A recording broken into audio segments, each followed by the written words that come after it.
अब हम वर्णन सहित सुनेंगे श्रीमद् भगवत गीता अध्याय 3 का श्लोक 7वां और 8वां। हे अर्जुन, जो पुरुष सच्चे मन से इंद्रियों को कंट्रोल में कर उसे बिना लगाव लगाए काम करता है, वो ही कर्म योग का पालन करता है, वही श्रेष्ठ है। कृष्ण जी एक तरह से चेतावनी दे रहे हैं कि इंद्रियों को वश में तो करना ही है, परंतु साथ ही साथ मन का उन इंद्रियों से किसी भी विषय से लगाव नहीं होना चाहिए, उसे ही कर्म योग माना जाएगा। जब इंद्रियां वश में होती हैं तो आप कुछ भी करने में संभव होते हैं। किसी भी तरह की कोई बाधा, डिस्टरबेंस आपको आपके काम से रोक नहीं सकती।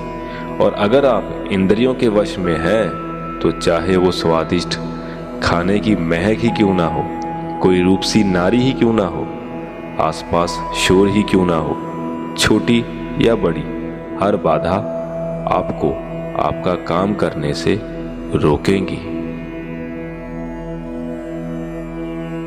हे अर्जुन, तू केवल कर्तव्य निभा, क्योंकि कर्म ना करने के मुकाबले कर्म करना बेहतर है, तथा कर्म ना करने से तेरा जिंदा रहना भी तो पॉसिबल नहीं।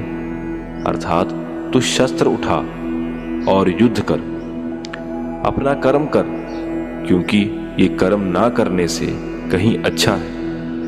कहने का मतलब है कि कर्म तो बहुत सारे हैं, लेकिन उनमें से एक चुना हुआ है। उस चुने हुए को ही निर्धारित कर्म कहते हैं। अपनी मर्जी से अगर आप कर्म चुन लेंगे तो उसे निर्धारित नहीं माना जाएगा।